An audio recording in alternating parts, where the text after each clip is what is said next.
Hello, and welcome to the OnStage Colorado podcast for February 24th. I'm Alex Miller. And I'm Toni Tresca. This week on the show, we are going to be talking about some of the productions we've seen around Colorado, talk through some theater news, as well as upcoming performances that are on our radar. And for our main topic this week, we're going to be talking about the Colorado theater community and its love affair with Facebook. Yeah. That's right. Yeah, it's an interesting thing that we were kind of talking back and forth. It's like, wow, it's like the last bastion of why I ever go on Facebook is to see what's going on in the theater community. So we're going to get into that. Truly. And then also later in the episode, we will share an interview that you did, Alex, with Paul Stroili, who is the playwright. He's a playwright. He's My Mother and the Michigan-Ohio War is currently up at Miners Alley. What can you say about that interview? Yeah, so we've had Paul on the podcast before. He's a great guy. He's just a consummate theater artist. You know, he's an actor, he's a playwright, and he's, just a lot of fun to talk to. So we talked of course, we talked about this play, and he's also going to be acting in a production in Kalamazoo, Michigan. So if you happen to be in Kalamazoo, you can check him out in Misery in March. So yeah, stick around for that one. It's a fun conversation with a really interesting guy. Excellent. Yeah, I'm definitely looking forward to hear what Paul has to say and hearing you guys catch up. You guys have great chemistry. Yeah. So as far as shows that we've seen recently, you and I both went up to Fort Fun on Sunday and caught a matinee performance of The Importance of Being Earnest at Bob Blue. So I think I'm still working on my review. This is it was a little bit of a mixed bag. It was great. They had a full house, an absolutely full house. We got the last two seats, which, by the way, we discovered that if you are the last two seats at Bob Blue, you get these comfy leather recliner like things that are at the back of the house. So we were back there trying to stay alert. It was truly incredible seating. I felt like I was at the AMC because I was able to just recline and enjoy the production. Yeah. So this was a little bit. I would say the cast was a little bit of a mixed bag. You know, there were some of the characters were playing it as kind of you might expect. You know, they were sort of more or less normal people in comedic situations reacting to it, and then there were some of the actors were just playing it really a little over the top, I guess I would say. And there was not everybody was on the same page. And then there was a little bit of pacing issues. And this is a play that really relies on the quick repartee and it moves fast and it resolves into this thing that sort of redounds back to the title at the end. And it got a little bobbled there. So I don't know. I think it was only the second performance. So I think some of that stuff would probably get cleaned up as they go along. But what was your take, Toni? Very similar. I quite liked this play. It's by Oscar Wilde, very famous, kind of a sitting room comedy of manners about about class in a lot of ways, and it's a very timely time to be doing a show centered on this. I think it's very people like to laugh at the rich, and there's lots to laugh at here, particularly in the first act. I think they did a really nice job of keeping the pace up. But like you said, in the second act, when the situation is really supposed to be escalating and kind of every single entrance brings new energy and urgency, that just didn't really happen in the second act, which creates a really long, drawn out feeling of resolution. It feels like it's about to wrap up several times before it actually does. Right. And so I think just quickening that pace in the second act would resolve a lot of the issues that I think we had with the production. Yeah. And then speaking of Paul Stroili, you had a review of My Mother and the Michigan-Ohio War, which you quite liked. It said it just pretty much delivered on the comic premise of just being funny. Absolutely. It's a very silly conflict about this turf war that really did take place. It was a very silly conflict. There was basically no injuries besides a single stabbing, and the only gunshot that went off hit either a mule or a horse. That part is disputed. So it's a very silly war to set this family conflict in, because family conflicts can also feel like that, just really petty and just over the top, each family member holding their ground. And that's exactly what we're watching here as we watch these two siblings who are on opposite sides of the Michigan State, Ohio State football rivalry, helping their mom, Izzy, played by Cindy Laudadio Hill, who's known primarily for her improvisation around Colorado. Right, script prov. That's right. Yeah. And so she's quite good here. Her character does a lot of like fourth wall breaking monologues directly to the audience. And so her being an improviser really makes those moments work. There's a lot of gags she has to sell, like just by talking with the audience. And so she's really up for the challenge. And then Orrin Carrington as Josh and Kate Poling as Carrie are the two siblings. And they just have a really believable rivalry, but you can tell it all comes from a place of love. It's a little bit light. It's a little bit fluffy. There is some kind of just larger thematic themes around moms feeling unrepresented in the kind of household. But that's just kind of gestured at briefly. Largely, this is a laugh riot, and the show is very funny, as directed by Lynn Matteo over there. I was there on opening night, and the crowd really seemed to eat it up, particularly all the sports references in the show, which is not always something you can say about a theater production. No, that's right. Yeah. And then also you got over to Vintage to see 9 to 5, the musical. But before you get into what you thought of the production, you had this amazing story that you told me about involving a person sitting next to you eating something very... So, they always have the warnings like, all right, turn off your cell phone. If you have any noisy candy, unwrap it now. But we never hear the pickle warning. So why should there now be a pickle warning at the top of shows, Toni? Because as soon as the lights went down and the opening speech from Deb Persoff over there began at Vintage, this woman sitting next to me, she was around my age or in her 20s or something. And as she reaches into her jacket and she pulls out a plastic container, and I'm like, what's going on? And I look over, she takes off the lid, and immediately the theater smells of pickles. It's just, the odor it's unescapable, and it's so distinct and zesty. And just throughout the entirety of the first act, this woman was taking pickles out of the plastic container, crunching, slurping loudly as the show went on, devouring this container of pickles. And so after the first act gets done, she's done with the pickles, thank God. I'm like, okay, at least the second act will be pickle free. Right. But then I guess she was not as into the performance, because as soon as the second act started, the lights went down, she pulled out her phone and was on Instagram for the entirety of the second act. It was one of my more wild audience interaction stories. I can honestly say I've never experienced anything like that before at the theater. No, that's like theater patron from hell. But that's astounding that somebody would think that's appropriate to whip out a thing of pickles, of all things. And Alex, I think they deep down knew that it was unacceptable because they waited until the lights went out. Okay. Wow, that's unbelievable. But hopefully not to be repeated. But anyways, what did you think of the show, despite Pickle Lady next to you there? Despite the pickle smells, I thought the show was largely a lot of fun. This is the musical adaptation of the 1980s workplace comedy of the same name. It's got music and lyrics by Dolly Parton, who she knows how to write a song, and that is certainly on display in this musical. There's a lot of really strong kind of country-inspired poppy songs in here. It's pretty fast-paced. The cast is mostly game. There were a couple of microphone issues on the night that I was there, including late microphones coming on or microphones being left on backstage. But overall, it was a largely solid, fun production.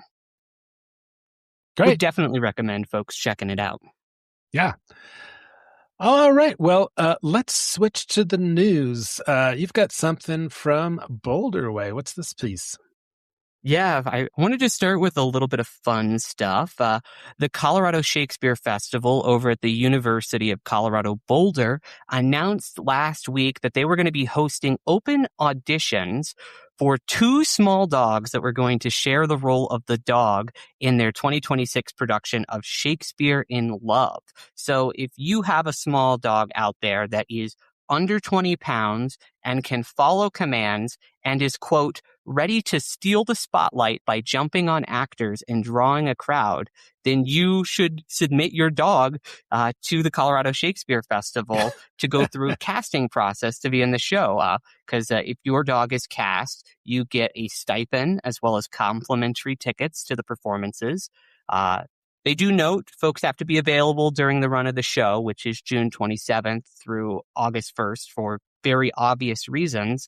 But if you are available and you have a dog that's under 20 pounds and you think they would be a good fit for this, you can fill out the audition form on the CU Presents website by March 23rd. And then selected applicants are going to be notified prior to that, because there's going to be a group audition on March 28th at 3 p.m. that I'm actually going to be attending, and I'm really excited to see these dogs try out for the role. Oh my gosh, please take video. That sounds like the one audition not to miss. It's an appealing prospect. I understand the stipend is a year's supply of pepperoni. Is that true? No, I don't know. I was like, I didn't actually read into that. Oh, you got me, Alex. That's good. And rice-a-roni for the humans. So anyway, yeah, that's fantastic. And dogs, I can't even remember the last time I've seen a dog on stage. Like, did in the production of Legally Blonde that you saw, was there a little dog in that one? There were two dogs in the production of Legally Blonde at the Arts Hub that I saw back in January. That's a show that often does have dogs. Yeah. Annie, another one that has often has a dog in it. You kind of have to. I guess The Wizard of Oz is another one that helps to have the dog. But yeah, it's a fun prospect. They sometimes say that you shouldn't work with animals or children in theater because you get upstaged, but I don't know. I love seeing the animals on stage. I guess I'm proving that point. Yes, you just did. Well, anyways, in other news, over on our site, OnStageColorado.com, you published a story, Alex, that you did with Miners Alley Playhouse producing artistic director Lynn Matteo about its ongoing Comfort and Comedy Festival taking place through March 8th over in Golden. Your piece was titled, Why Golden Needed a Comedy Festival. So let's just start there. Okay. Yeah. For one thing, I was like, what does that mean? Comfort and comedy. It's an interesting pairing of words. Yeah, we talk about that, and I don't know that he had a great answer. Maybe it was alliteration, and it's like, you're going to be comfortable sitting in the chair, like, I don't know, at this festival. But the main point was there's a lot of comedy, and the bottom line was they were hearing from the merchants that so Golden is very much a summer town. There's so much going on there in the summertime with the river and the rafting and all that, and in the winter it's a little dead. It's not really a ski destination, of course, and so the merchants complain about not much going on, and so Len thought, well, we've got stuff going on at the theater. Maybe there's some more we can add that would involve more of the town. So they've got these, they reached out and got these a number of acts and sort of kind of clump that in with the existing. They've got two comedies going on with the female version of The Odd Couple and My Mother and the Michigan-Ohio War, and so yeah, we just talked through it and how it came about and what's going on there. So if you get a chance, check that out on the site. Yeah, it does sound like a pretty interesting event and a cool way to activate the town, because they're not only doing shows in their own complex, they're also doing stuff at the Buffalo Rose and then the comedy club that's now over in their former space.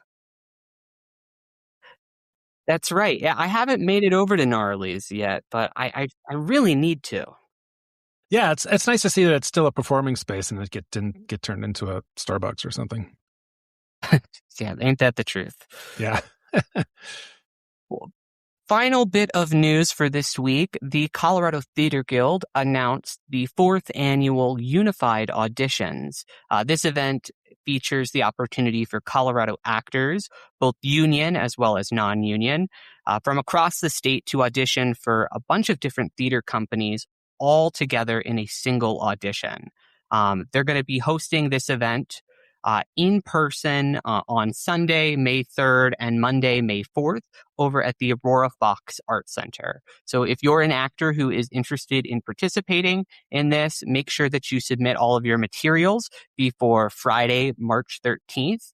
And if you're a producer or want to observe this, your deadline for submission is Friday, April 24th. So head over to unifieds.coloradotheaterguild.org if you want to read the full application details, as well as all the guidelines for this event. And I would recommend, if you're an actor, getting on that sooner rather than later, as in past years, the Unifieds have completely booked up, and then they have a little bit of flexibility if some people cancel last minute, like you could show up and try to get in. That has often worked in some cases, but that's not a guarantee. So you want to, if you are interested in this, particularly if you haven't done it before, you want to make sure you get your name in the hat sooner rather than later. And will there be any opportunities for dogs in the auditions that you know of? I'm going to have to peruse the guidelines a little bit more, Alex, to find that answer. I'm not Parakeets, sure. Pygmy marmosets, there's the whole gamut of animal auditions will be represented there. So. All right, well, let's move on to our main topic. And this was kind of something we've actually talked about a few times in the past, and how, nobody we know is really on Facebook much anymore, except for theater people. So, there's this, it sort of like harkens back to the original premise of Facebook, which was pure and good and decent. It's hard to even remember that now, that it was just a place for people to get together and form groups. And it was sort of the early part of the internet was a lot about that. There were these sites that popped up that they had all these different names. A listserv, a community, a chat room. Where people would go with common interests, and it was the coolest thing in the world back in the 90s when it first came out. And Facebook sort of took it one step further with, and then they had the ability to like things, comment on them, and all that stuff. And now it's turned into this sewer of algorithmic, slop. So, but the theater community is hanging in strong in there as a way to connect and share information about auditions and shows, complain. So I don't know, Toni, what's your approach to Facebook these days? I mean, I am largely kind of just an observer on the Facebook these days. The last time I made a post on Facebook was August 2025, and that was accidental. I did that because I posted on Instagram, a platform that I do use slightly more regularly than Facebook, but only slightly. And it just automatically shared it on Facebook without me knowing. I guess my accounts are linked because Instagram and Facebook are both owned by Meta.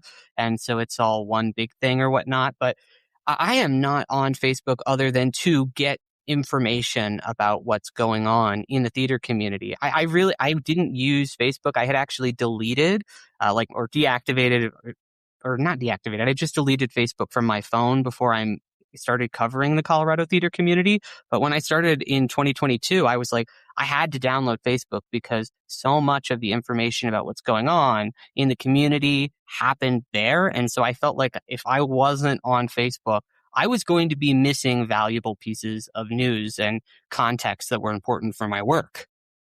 Yeah, it's true. And I'm kind of the same way. I haven't posted anything on my personal Facebook in forever. I use there's the OnStage Colorado Facebook page, and I use this tool called Buffer where I post on Facebook, Blue Sky, and Instagram simultaneously. So I don't necessarily have to go on the site to do that. And a lot of times I just don't see, I don't know that I've ever gone on Blue Sky. I don't know if anybody's actually on there, but it only takes me another extra second to do it. So I put stuff on there, but it really is interesting how, there are still certain groups I'm a big fan of the Patrick O'Brien, Aubrey Maturin series of books that the Master and Commander movie was based on.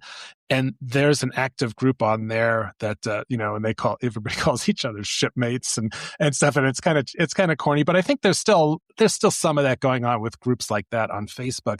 But as far as people that are posting hey, I don't know, look, I made something for dinner and here's a picture of it. I mean, those days that ship has sailed a long time ago. But in the theater community, John Moore, of course, at the Denver Gazette. I mean, everybody knows he lives out loud on Facebook. We learn about his cat Luna Star quite a bit and see how she's doing.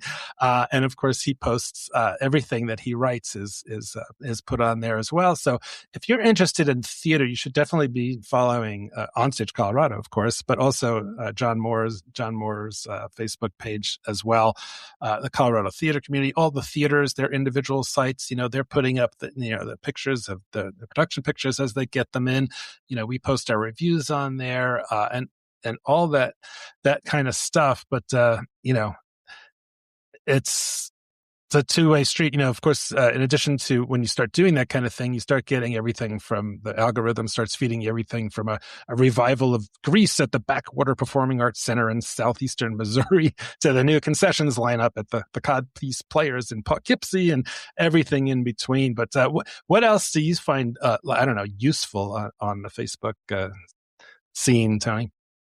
I mean, yeah, I think the learning about what companies are doing, that is a very positive thing about Facebook. I think that companies are able to use it to advertise what's going on and so kind of get the word out to folks. Sometimes, like you're mentioning, Facebook's algorithm is a little bit off in its location and you're like, this is not a theater production that is relevant to me in any way.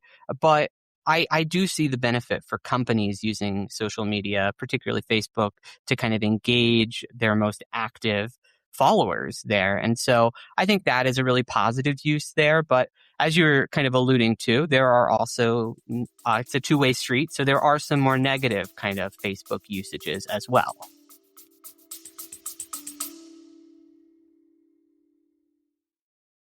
OnStage Colorado is brought to you by the Colorado Springs Fine Arts Center at Colorado College, presenting The Roommate by Jen Silverman, February 12th through March 1st.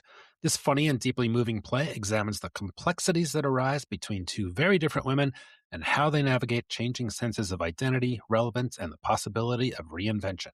Tickets at fac.coloradocollege.edu. OnStage Colorado receives support from the Boulder Ensemble Theater Company, whose production of John Patrick Shanley's Brooklyn Laundry runs February 20th through March 15th at the Dairy Arts Center. Tragic and funny by turns, this deeply romantic story will remind you what is important in life and the sorrow and joy of fully embracing adulthood. Tickets at betc.org. Also supporting the podcast is Bob Blue Theater in Fort Collins, presenting Oscar Wilde's classic comedy, The Importance of Being Earnest, February 20th through March 15th. Tickets at basbleu.org. And OnStage Colorado is brought to you by Theater Silco and Silverthorne, presenting Fully Committed, February 27th through March 15th. This one-actor comedy brings us to the most exclusive restaurant in Manhattan, where the phone never stops ringing, the demands never end, and one overworked reservationist is trying to keep it all together. Tickets at thesilco.org. OnStage Colorado is sponsored in part by Colorado Candlelight, presenting the classic musical Hello, Dolly, featuring humor, romance, energetic dance, and some of the greatest songs in musical theater history through April 4th. Tickets at coloradocandlelight.com. Also sponsoring OnStage Colorado is Miners Alley Performing Arts Center in Golden, presenting Paul Stroili's comedy My Mother and the Michigan-Ohio War, February 20th through March 29th. It's a laugh-out-loud look at the battles we never outgrow, no matter how old we get. Tickets at minersalley.com. OnStage Colorado is brought to you by the Curious Theater Company, whose production of Birthday Candles runs March 7th through April 15th. Noah Hadel's play covers 5 generations, an infinity of dreams, and one cake baked over a century. Tickets at curioustheater.org. Yeah, we've certainly seen our share of controversies that get aired grievances there, like some stuff going on at Vintage Theater. They seem to attract a certain amount of stuff. Ballyhoo Table and Stage has been kind of in the hot seat lately. There was this whole thing with the production of Shrek in Parker and the pride flags that got a lot of, definitely was an interesting. Facebook then was pretty interesting to look and see what people were talking about that on there. But of course, sometimes that it can skew versions of events, where people maybe they're reacting to things they don't even know the whole story, and this is just the way it is online, or they're just like, whoa, why did he do that? And it's like they don't even know. Yeah, I do think that is one of the more negative aspects of Facebook is that it really does promote bad faith interpretations of events and people because you have oftentimes people who are not actually informed on the specifics of events railing against others on Facebook and then sometimes out in the real world because of something so and so said on Facebook or a headline that they read. I recall I was over at the People's Building right around the time that my story about the Shrek pride flag situation got released for Westward. And somebody was explaining the story to me before I had introduced myself. They were telling me about my own story that they clearly had not read because they were getting things wrong. And I let them talk. And then I was like, well, I mean, I wrote that story. I am the Toni Tresca from Westward. And then I was like, that's not actually what happened though. Because it was best intentions. I think they were rightfully angry and they didn't want in this kind of political climate. You want to be as supportive as you can in these issues. They were just like the Parker Arts was trying to ban the production and shut everything down. And you're like, well, that's just not quite what happened. That is an overreaction. I understand the impulse to support the theater community and freedom of speech, but like, it is important to actually keep the facts in mind, which I think when so much of this kind of discussion and interplay plays out online, that becomes way, way less important. And it also just, I think because of the nature of social media, it is easy. You say things on social media that you would never, ever say to a person's face in real life. And I think that also just brings out a lot of negative tendencies in people too. It does, yeah. I mean, we don't do that. I don't say things to people online that I wouldn't say to them in real life, but a lot of people seem to have license to do that. But I mean, it's interesting. I've always, as someone who used to be a newspaper columnist, I mean, I wrote a lot of stuff that pissed people off, but I was always under my name, my byline, my face was on there. And I accepted the fact that people were going to call me out and stuff like that. But, if you haven't had that experience, I could see how you might be inclined to be more anonymous or I don't know, but it's still the civility that goes by the boards is still something that's a head scratcher to me, why people think they can have that kind of license. Yeah. And I suppose in our role as journalists, we are kind of thinking about that, putting yourself out there, putting your words out there a lot more regularly than most other people. I mean, I kind of have adopted, I'm not going to write anything in a review or a feature story that I would not say to somebody's face in person. I would feel comfortable reading whatever I wrote out loud to them. Just because it might be awkward. It might be awkward, but yeah. but I'm like, these are human beings as well who I'm covering, and I want to keep that in mind as best I can. But like, I don't think that if you're not a journalist and not thinking about that on a regular basis, you don't necessarily have that same kind of thought process. Yeah. At the same time, these platforms give people some of the power that used to be more exclusive to journalists or those who That's a had good point. Yeah, any kind of microphone or platform. And they don't have, I guess, maybe that background in how to behave themselves. So another thing that you put in the notes here that I thought was really interesting is that when you think about the fact just that so few younger people look at Facebook, if you're a theater and that's all you're doing is posting on Facebook, you're missing the boat. You've got to be in other places as well. But like now I'm like, well, where are they? If they're not on Instagram or Blue Sky and everybody hates Twitter and it's like, what's left? Is it the humble newsletter? Maybe that's it. I don't know. Yeah. I mean, by putting so much emphasis on Facebook, you definitely exclude anybody who is a non-user. I mean, I felt so out of the loop. I had to get back on Facebook when I started covering the industry here in Colorado. But I know a ton of like early career artists who I speak to who are emerging out of like CU, DU, MSU. They're not on Facebook and they have no desire to get on Facebook. They think Mark Zuckerberg sucks. Rightfully so, and they don't necessarily want to support his platform. They're actually a lot, and so people are often on Instagram, which is maybe not the best ethical stance because that is still Zuckerberg. A little Yes. bit of inconsistency there, Yeah. but other places are also Reddit is incredibly active for people who are kind of off a lot of the other mainstream platforms. I've been seeing some theater try to engage on Reddit, but it is hard to get in there. Yeah. The mods at particularly with the Denver subreddit can be a little fickle, and so it's hard to kind of know if what you're going to post is going to actually make it onto the platform. And so, or even some people, I know a lot of my peers, people my age, are just completely off social media altogether. They're just in group chats. And so you're like, if your entire strategy is just social media, Facebook based, like you are losing these people who are like who don't want to engage in that online, in that kind of digital world.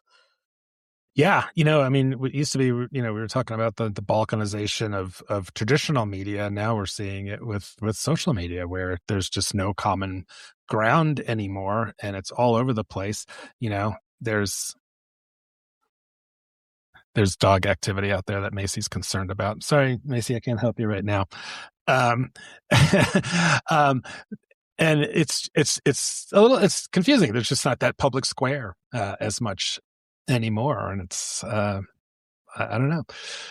So when it comes to critiquing, I mean, we have a comment capabilities on our website, so people are welcome to go on there and comment on anything they see. It's not particularly active, but we always welcome seeing that. We also welcome seeing any comments about our work on Facebook or Instagram or whatever. But it's not what it used to be, that's for sure.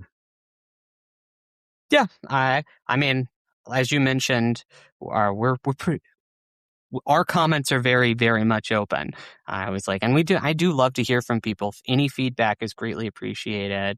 My email's always open. I know, and I get lots of emails about my work from folks engaging. Some happy, some not so happy. I'm happy with whatever. I'm just glad people are engaging with the work.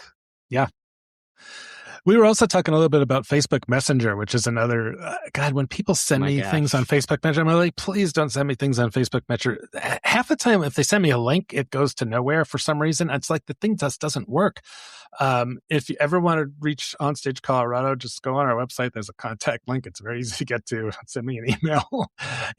Email won't die. Email is still going to be out there. And, and the newsletter is also, it's how I think a lot of people get their feed as well. So, this way, our newsletter continues to be increasingly subscribed to. And, we've got, I think, over like 1,200 people that get that every week.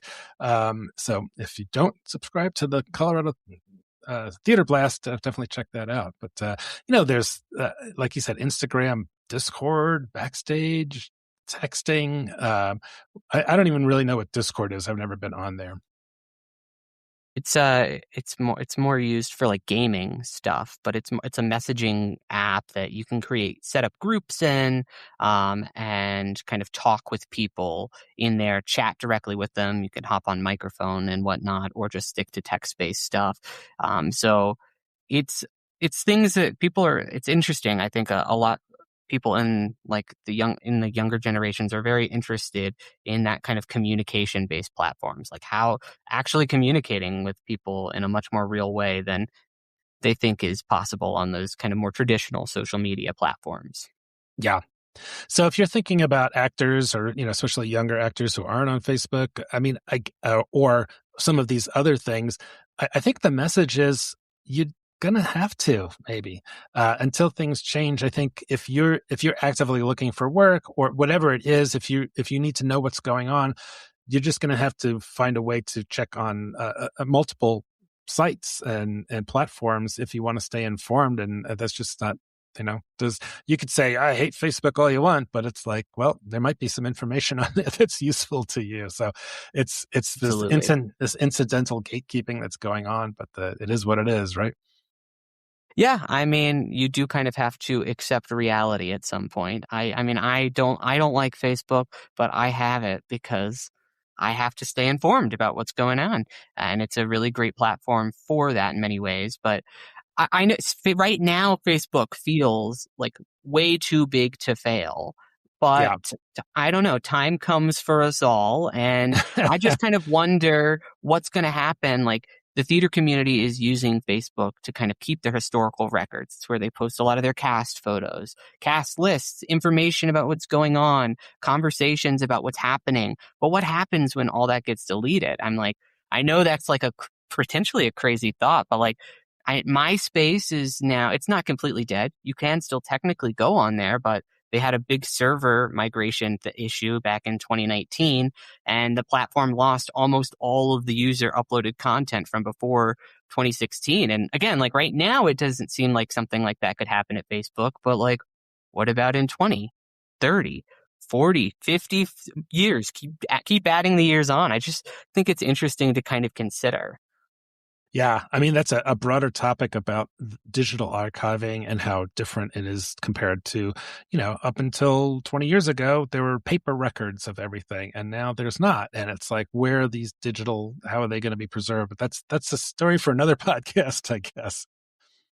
Yeah, maybe a more tech-focused podcast. That's maybe Yeah, slightly above our pay grades. digital archive maintenance and the theater community to be heard soon, or maybe not. So I guess any concluding thoughts on how theater companies or individuals in the arts community should be thinking about Facebook and social media more broadly in 2026? I would say it's free for the most part. It may suck in many ways. Get yourself a tool like Hootsuite or Buffer so that you can post easily to multiple sites, and maybe not spend too much time thinking about it. But I think another thing that theaters don't use enough is their website. It's like, I'll go on a theater's website thinking, oh, maybe they'll have some pictures of the show or maybe a downloadable copy of the playbill for their current production, and it's not there. And I think if you're not maintaining your website with updated information like that, you're also missing the boat, because the website is, that's your main tool. And it needs love.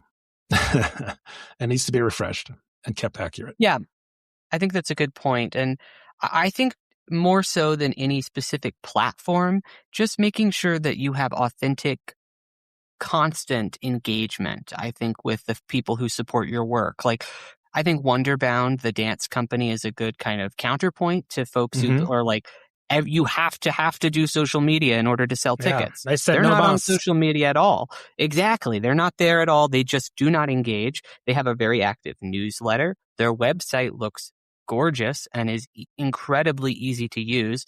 And they kind of just keep up communication with their subscribers via newsletter and events that they have in their space. And they have an open rehearsal policy, so anybody can come watch the rehearsal at any time. And so that's in a really high level of engagement and openness that's not happening on a social platform, but it's happening in real life and with the people who are tangibly supporting their work. So I think just taking a perhaps thinking about it not so much as like we have to have just a social media strategy, but thinking about your audience engagement strategy is incredibly important in 2026. Yeah, I would also say that Wonder Brown has the benefit of usually having a full-time marketing person on there for That's true. whatever half dozen shows that they do. So that's a luxury that all theaters may not have. On the other hand, there's all kinds of great tools out there, especially some that actually do they use AI, but they can be really handy for getting stuff turned around quickly with a small staff and limited time. So use what you can, and don't give up. You got to keep beating the drum, get asses in seats, right? Yeah, absolutely. All right. Well, now we are going to throw to a conversation that you had with Paul, who is the playwright of My Mother and the Michigan-Ohio War, which is currently making its regional premiere at Miners Alley in Golden. All right. Hey, we are here with playwright, actor Paul Stroili. Hey, Paul, how's it going? Hey, Alex, good to see you again. Yeah, you too. So Colorado audiences are familiar with your work from A Jukebox for the Algonquin, which was premiered at Miners Alley in Golden. Was that 2024? Yeah, that was the regional premiere that Miners Alley did. The world premiere was at a theater in Michigan, Purple Rose Theater. But man, the Miners Alley people just hit it out of the park on that regional premiere. That's why I'm so excited about My Mother and the Michigan-Ohio War, seeing what they did with one of my other plays and how they just really made it their own, and the incredible talent pool that you have out there, of actors and designers and stuff. It's just what a wonderful thing to be able to draw from, you know. We do, yeah, lots of talent here in Colorado. So yeah, that was a really fun show that I think a lot of people got to see when it was here. And since then, I've been watching you on social media, and you've been very busy with various things. So the Purple Rose Theater in Michigan is, a lot of people know, is Jeff Daniels' theater, and so you had this one, My Mother and the Michigan-Ohio War premiere there. What was it last spring or? It was April of 2025, I believe. Yeah. Okay. So, and then also you're coming up. You're going to be putting on your acting shoes and doing Misery at Farmer's Alley, which is in Kalamazoo. And how far is that from where you live? Oh, Kalamazoo. I live in Chicago. Kalamazoo is about 2.5 hours from Chicago, and then heading west, Chelsea, where Purple Rose is, or heading east rather. It's another hour, 15 minutes to get to Chelsea. So both theaters are easily drivable. And I'm in Kalamazoo right now. I want to point this out, and the people here are great. We're doing Misery here at Farmer's Alley Theater. Every theater I work at seems to have alley in the name. But I'm doing a production of Misery here at Farmer's Alley in Kalamazoo. This is the actor apartment I'm in, and I only mention that's a great place, and they're lovely people. But I just want everyone to know that an applause sign in the kitchen is not a design choice that I would have made. And I'm not that much of an egotist that I require applause while I'm making my coffee. But it's a great place, great people. Yeah, well, this is an audio podcast, so most people won't see that, but I can certainly add some canned applause in here. There you go. Yeah. I thought, okay, so audio only. Okay, good. Then I don't have to worry about it. Yeah, no, I like it. I think everyone should have an applause sign behind them whenever they're doing stuff. So, yeah. Well, let's talk a little bit about My Mother and the Michigan-Ohio War. So this has got sort of a football theme to it. Can you give us an idea what this? When'd you come up with this? Yeah. Yes and no. I've always been sort of obsessed by footnote history and the minutia and odd and quirky history. And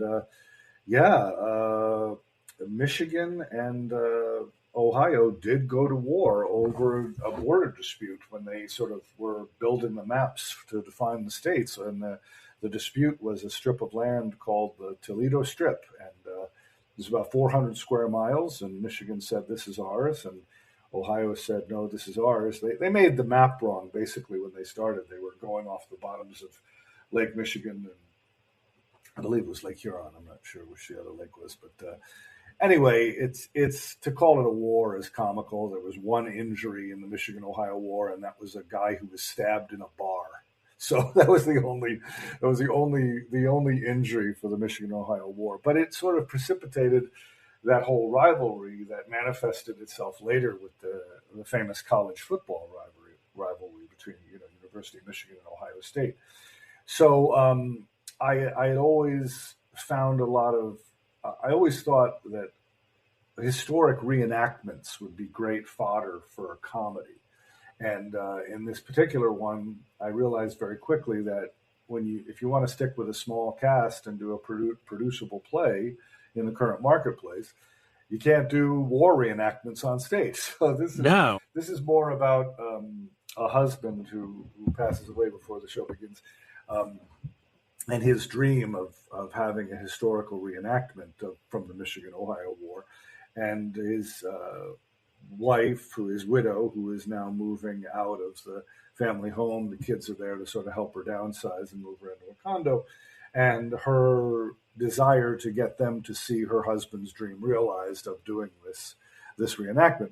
But of course, it's all informed by the fact that in addition to the aforementioned battle, the daughter went to University of Michigan and the son went to Ohio State. So there's that battle going on. But that, is kind of more of the detail of the war and the football. But at its core, really, about 75 to 80% of this play is a story that everyone can identify with, because it's just about family. It's about, you know, parents that have, or children that have older parents, and downsizing and moving them out, and the battles that we have with the people that we love.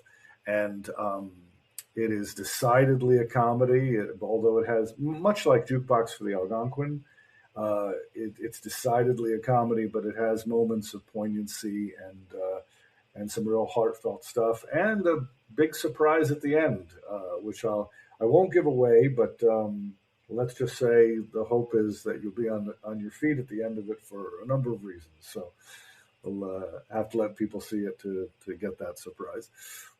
Love a surprise. So, so that part about the aging parents, is that something that you've dealt with personally? Most people our age have. I have, yeah. My mom is struggling right now. My lovely sister and my brother-in-law live with her now, and that's a little more. She's significantly older than Izzy, the main character in this play. Izzy is only 65. My mother is 85, so be 86 this year. So I think a lot of us that are this age are sort of look at that as you write what you know. You write what's close to your heart. My wife is always reminding me of that. But this is really, I try to write these stories, as you know, from Jukebox for the Algonquin, which was set in the senior center. Even though the characters might be older, I don't like to go to any of the tropes so many of the tropes that people go to. I try not to give them any sort of, medical issues or things like that. Or my mother struggles with Alzheimer's and vascular dementia. And I think there are enough stories out there about that. And in trying to write a comedy, I try to sort of steer clear of those very serious subjects, even though there's serious matters in this, but that's not really where it's where the point is for me. So, kind of following that theme, I wanted to ask you, as a white male playwright in his 60s, writing what you know, and I also think about like the makeup of most theater audiences is often people, our age or older. And then I look at the plays that are often being created, like from that are coming out there, and like, and maybe not hearing the voices of. I feel like I'm on touchy ground here, as God forbid we say that, like, white males aren't being represented well enough. That's not what I'm saying. Obviously, we had our day, but do you feel like there's not as much space for a playwright like you in the market? That's a great point that you make up, Alex. We've not only had our day, we've had our years. The pendulum has had to swing back for many, many years. And I'm happy to see that so many theaters are doing it. Miners Alley Theater is really, they were, not that they needed to broaden their offerings, but you can see a lot of what they offer is very inclusive of communities that are not, white male. I can do nothing about being a white male myself, although I do make a point to include a very broad palette of characters in my work. Jukebox for the Algonquin had African American character, Hispanic character, gay character, and the same is true for My Mother in the Michigan-Ohio War. And I think the biggest thing that would inform that, and it's one of the reasons we're also indebted to Lin-Manuel Miranda for Hamilton, is I would like to see, we all want to see younger playwrights of color, LGBTQ playwrights. But what would inform that even more and help that even more would be to see those younger faces in the theater and really supporting. And one feeds the other. If those stories go in there, then those audiences will be younger and more more diverse, and I think we're heading in that direction, but we still do have a long way to go. Mm-hmm. For sure. Yeah. But there's stories. It's great that those stories from maybe groups that hadn't been represented well for many decades, if not centuries, are out there.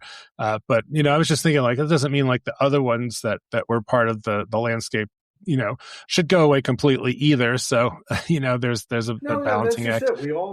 We all have our stories to tell, and we all have whatever our little path is. We just hope that some people follow us and listen to our words and see that. And one of the things that I do, because I was very honored that a monologue from A Jukebox for the Algonquin, the last play I did, was selected for inclusion in the Smith and Krause anthology of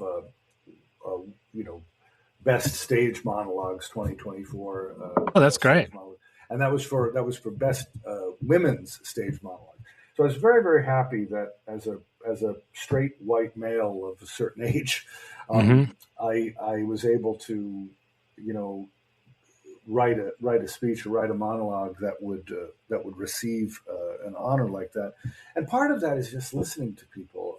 A vast part of that is listening to people. I had a number of what we call sensitivity reads. If I write for an African American character, or I'm going to ask at least half a dozen African Americans that I know or work with or are my friends to read that and make sure that it has that's the sound, the flavor, that it's honest, that it's truthful, that it's not disrespectful.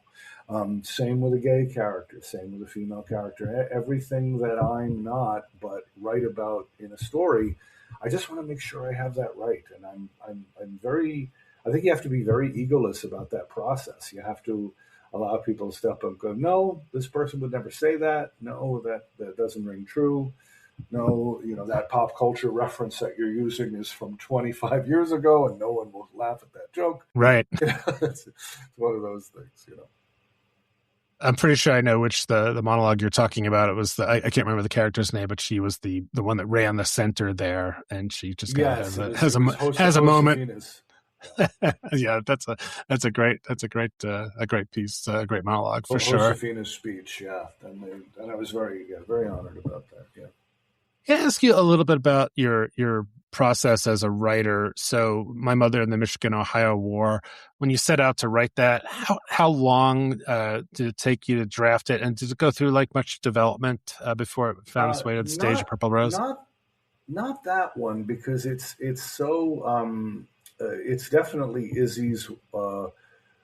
Izzy is the main character, and she does some direct address to the audience. So it had a good number of similarities to a play that I did years ago called Straight Up with a Twist, which is a one-man show that I did. Michigan-Ohio War, decidedly not a one-person show. The characters of Carrie and Josh, they pull their own weight, and it's definitely a trio for 85% of the show, 90% of the show. It's just that Izzy's the only one that does the direct address to the audience. But I was sort of under the gun to write that play. Purple Rose asked me to write another play after Jukebox. And so I was working on it, but I thought I had more of a deadline than I did. And then at the last minute, they said, well, could you get it to us maybe a little earlier? Turned out it was 6 weeks earlier than I thought. Wow. So I wrote that play. I wrote probably about 40% of that play in Golden, Colorado, while we were rehearsing Jukebox there. I was putting the finishing touches on My Mother in the Michigan-Ohio War. So, but that was fast for me to write that one. The Jukebox took about a year, and this next one that I've written and submitted to Purple Rose, they haven't made their seasonal selections yet, but my hope is that they will select it for an upcoming season. Is a play called There's No Bad Ravioli. And that's the next one. And that one took a long time. That has a lot of personal stuff in it for me. And that was probably about maybe 8 months from start to finish to get that one. I would guess that a lot of writers will tell you that they love a deadline. So maybe that quick turn was really got you a little fire under you to get it done. But it's nice to have the extra time as well, I guess. Oh yeah, no, the deadline you need, and I always make a joke out of it, but it's kind of true, and that is that, writing is not the most difficult thing in the world. The problem is not writing is the easiest thing in the world. So you really, Leonard Cohen once said, if you're going to call yourself a writer, you have to go to work every day. You have to go to work every day, and I do that kind of religiously when I'm working on something. I write. I would say probably about 90% of my first draft is written before 8:00 in the morning. I just between 5 to 8, I just wake up and it's just and the mind's very fertile then. I think a lot of other people have said this.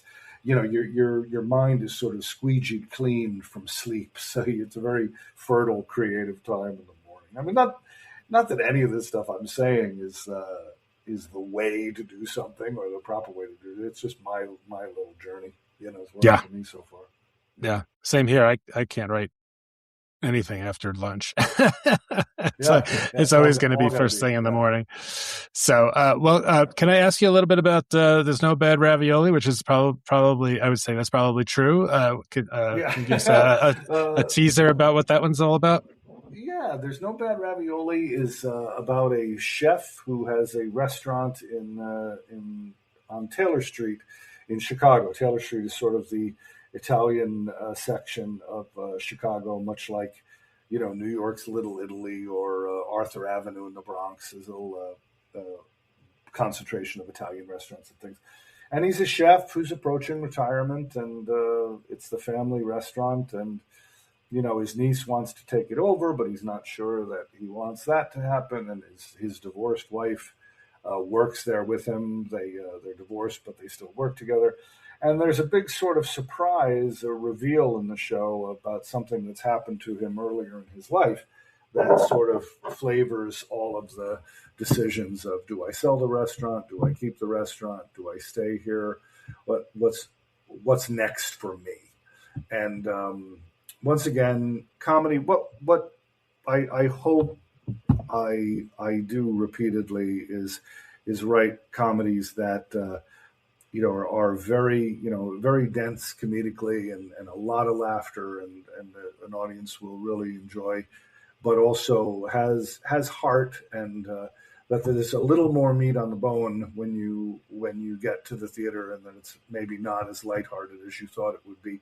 No heavy lessons, no any sort of heavy themes or anything like that, but conversation starters about life and the journey, the human condition, and all that. So, are you going to be in Colorado at all to see this yes, production? I come in right at the end. I don't have the dates in front of me, but it is I believe end of March. It's the closing weekend because I'm in Misery up until then. The Misery of the play, not philosophically. Right. But I'm there for the final week, and I'm doing 2 post-show talkbacks with the cast, which I'm very excited about. I think it's the final Thursday and the final Saturday night. I'll be there to do a little Q&A after the show, and hopefully make for even more fun evening for those that join us at the show. I spoke to Len Matheo earlier today via text, and they had their first preview last night, and he was delighted with how things are going, the first preview, and then it opens on Friday. So I don't know when this will air, but it's going into the week. Great. Yeah, this will be out on the 24th. So, yeah. Okay. So by this time, we will wish them broken legs now, because by the time they hear this, they will have opened. So that's right. So so My Mother and the Michigan-Ohio War by Paul Stroili will be at Miners Alley Performing Arts Center February 20th, all the way through March 29th. And if you want to hear from Mr. Stroili himself after the show, I guess that March 29th would be the place to go, or the Thursday before that. Is that what you said? The Thursday and the Saturday of closing week. Yeah. Okay, great. Yeah. All right. And then if you happen to be in Kalamazoo, Michigan, March 5th through 15th, Paul, you're going to be acting in Misery at Farmers Alley Theater. I'm assuming you're playing what people kind of think of as the Paul Kahn character, the novelist. The James Caan character, yeah. who is named. It is a little confusing, though, because I'm Paul Stroili. The character is Paul Sheldon. So the initials are the same and the first name is the same, but it's just a hoot. We're having a great time. And Laura Jordan, who is playing Annie Wilkes, is just a diamond. Michael Martin, who's playing the sheriff. And our director, Kathy Moulet. This is my fourth show here at Farmers Alley. I got to get my alleys straight in my head. Miners Alley, Farmers Alley, Yeah. They do a great job. And I'm very grateful to have so many theatrical families all over that I feel welcome at their theaters. Yeah, that's wonderful. Well, Paul Stroili, thanks so much for taking the time to talk with us here on the OnStage Colorado podcast, Break a Leg in Misery, and we will see you at the end of March in Golden. And thank you, Alex, not only for this, but I know how important OnStage Colorado is to the arts community there, and just what you're doing for these shows and these people and actors and designers is really just invaluable right now. And I know I speak for a lot of people when I say how grateful we are. Oh, thanks. That's nice to hear. Thanks, Paul. Thank you. All right. I loved that spicy conversation you had, Alex. You got so real. You asked him the hard-hitting questions about That's right. what it means to be a straight white male playwright in 2026. Yeah. Yep. Definitely. I'm looking forward to. I'm going to try and go to that maybe when he's in town. As he said, he's going to be there at the theater at the end of March. I think for the last couple of shows with some. If you like that kind of thing, playwright sort of feedback after the show. If you want to ask the playwright questions, that kind of thing. So. All right. Well, let's turn to our Colorado headliners. These are our top 10 of shows that are coming up that you might consider checking out. So I'll start off with, this is a one-off, but it's Moms Unhinged is coming to the Schoolhouse Theater in Parker. So this is a stand-up comedy show of, just like it sounds, Colorado. These are Colorado moms, and they've done really well nationally. And they go out on tour, and they're back in Colorado for this one night. And Janai Burris, who many of us have seen on stage. She's a well-known actor and comedian here in Colorado, is the headliner. So that will be on February 26th at the Schoolhouse Theater in Parker. It really is a fantastically funny show that they've assembled, and they tour all around the country now with this act of moms, and often they do have one token dad on the bill as well, for diversity, of course. Right.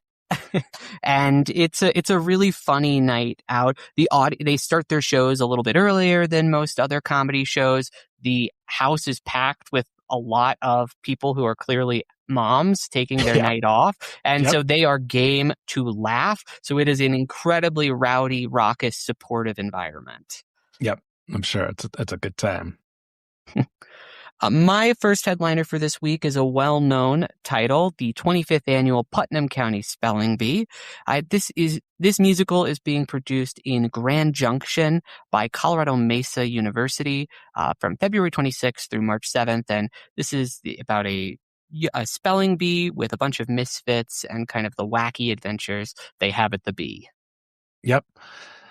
Always a great show. And of course, if you miss it there, it'll be down in Creed this summer at Creed Rep. That's right. Moving to Colorado Springs, Suitcase Fairy Tales at Millabo Art Theater is running March 7th and 8th. So this is one kind of for the whole family. It's got friend of the pod, Brigitte Dupree, a delightful and hilarious adaptation of Hans Christian Andersen's best-loved fairy tales.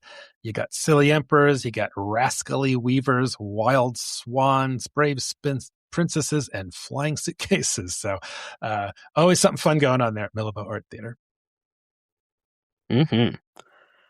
My next pick is The Runner Stumbles. This is a play about a Catholic priest who is standing trial for the murder of a young nun in 1911 Michigan. As the play unfolds, their forbidden attraction and the small town suspicion come to light in this drama that's based on a true story. This is being done over at the People's Building in Aurora. I'm going to be checking it out this weekend. Sounds like a really intense drama. It's as serious as a heart attack. I was actually in this show a long time You were? ago. Oh, wow. Yeah, at the Backstage Theater. I had a small part as the Monsignor. And it's a very, very heavy-duty show. Kind of a little bit Agnes of Gaudy, maybe. Okay. There's some of that going on. I just remember it. I barely remember the play because it literally was 30 years ago that I was in it. But it was one of those plays where I'm sure you've probably been in one of these ones where perhaps two actors are having a fling that perhaps they shouldn't be. Oh, a showmance. Yes, there was a really heavy showmance going on in the production I was in. That made it a little more interesting backstage than on the actual show itself. So you're saying there was some forbidden attraction backstage as well? Yeah, I mean it's long enough ago that I probably don't need to worry about any spoilers or anything. But my next one is a familiar title, but in a different format, A Midsummer Night's Dream. This is the Colorado Ballet. Will be at the Denver Center Ellie Calkins Opera House, March 6th through 15th. So this features Tony Award-winning choreographer Christopher Wheeldon's version of the Shakespeare comedy. This was originally commissioned by the Colorado Ballet in 1997, so it returns for the first time in a decade. And it unfolds to a score by Felix Mendelssohn, performed live by the Colorado Ballet Orchestra. So I know our reviewer, Alice Caterlin, will be at that one, and we'll have a review of that one. That sounds like a really cool mix of theater and ballet. 100%. And part of the ongoing 20th anniversary of the renovations that happened over at the Ellie Calkins. Yeah. I got to chat with Ellie last week about the 20th anniversary. Wonderful. I did. And she told, she was a delight to chat with, 89 years old, but she's still fiery as ever, going to the opera. And she told me, she was very open and honest about how the naming of the building was a complete shock to her. She never would have allowed it, she said. And she was like, she told me about how much her husband, who gave the money in her name, hated opera. He preferred opera only slightly more than a root canal, she said. And he only made this donation to, quote, keep me out of the bars, she said. That's great. I love it. Well, yeah, that would be so weird walking into, like the Toni Tresca Opera House, and like sitting there and be like, wow, I'm Toni Tresca. I'm in my opera house. That's what she said. She said she was like, she really didn't like it for the first couple of years. It was like really surreal, but now she kind of appreciates it. But the only thing that's weird about it, she said, is oftentimes when she'll introduce herself, she's like, I'm Ellie Calkins. They'll be like, You're Ellie? I thought you were dead. Your name's on the building. Yeah, that's usually how she's it like, works. I'm not dead. I'm not dead yet. That's great. That's right. All right. What do you got next? My next pick is one of our favorites. I'm saying that with a little bit of sarcasm. It's The Music Man, the touring production coming through the Denver Center for a very short run, February 27th through March 1st. This is not necessarily one of our favorite musicals, but it is a very beloved classical golden age piece. And if you want to see it, this tour at the Denver Center is a great opportunity. Yeah, not often that you get to see a full professional production of that one coming through town. My next one is not a professional production. This is First Company Theater in Colorado Springs. They're doing a show called I Remember Mama at the First United Methodist Church, February 27th through March 8th. So this is based on a 1948 film about the everyday life and economic struggles of a Norwegian immigrant family in San Francisco in the early 20th century. So that's a pretty niche sort of scenario there that I'm curious to know why they did that one. I think Judith is going to do a review of this one, so we should have that on the site as well. So that's going on down in the Springs. Cool. I've got a kind of interesting play happening in Pueblo. It's called Women Playing Hamlet. It's being produced by the Impossible Players, and it follows this actress, Jessica, who is cast as Hamlet in this New York production, but it sends her into this existential tailspin. It kind of sounds like a female I Hate Hamlet a little bit, because she's kind of got this acting coach that is borderline abusive. Every Starbucks barista with an MFA tells her she's too young for the role. And she's managed to make Sir Patrick Stewart her nemesis. Wow. And so she's kind of trying to figure out how she can figure out how to be or not to be when she can't even figure out herself. Boy, I would not want John Patrick Stewart as my nemesis. Absolutely not. No, Sir Patrick Stewart as an enemy would not be good. You're an enemy to the crown then, too, right? Yeah. All right. My last headliner is another well-known title, The Revolutionists. This is a Lauren Gunderson play. It's going to be at Coal Creek Theater of Louisville, February 27th through March 14th. Paris, 1793. The reign of terror is in full swing, and 4 women are trying to figure out how to change the world. So that one is going on at Coal Creek. Have you ever seen that one, Toni? I have not. I saw it at Theater Silco back in 2022. Oh, right. I think that was the second or third thing I ever reviewed, actually. For OnStage Colorado. I should remember these things. All right. My final one for this week is over at Vintage. This is taking place during the weekdays on their cabaret stage.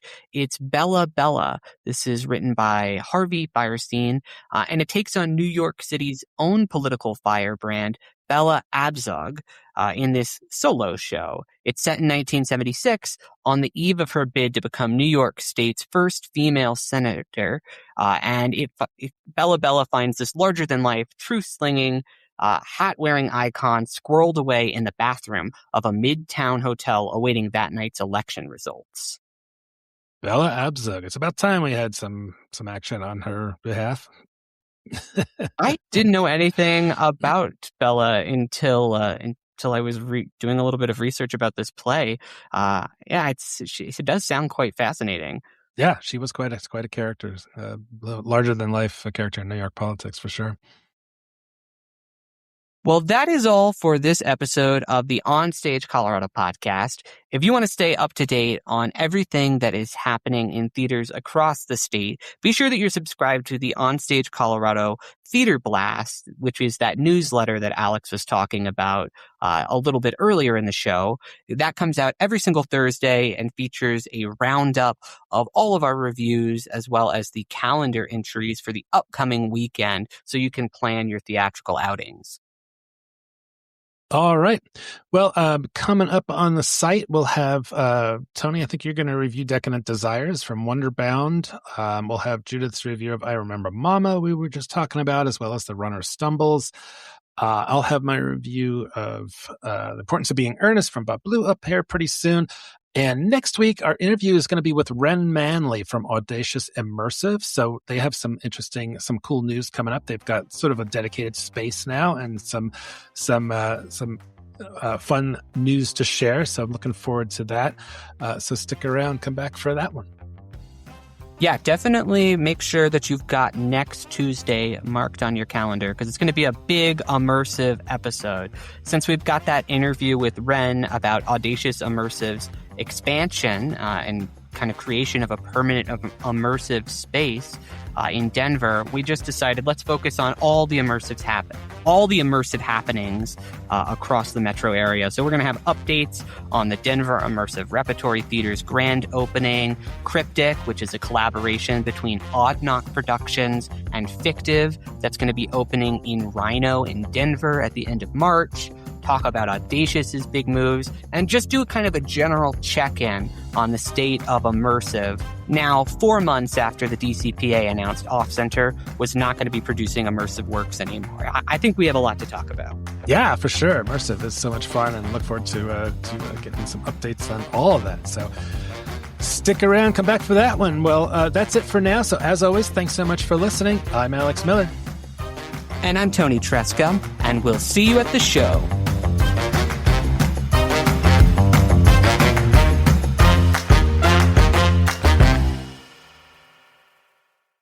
Hey, it's Alex here, founder, editor, and publisher of OnStage Colorado. Thanks so much for listening.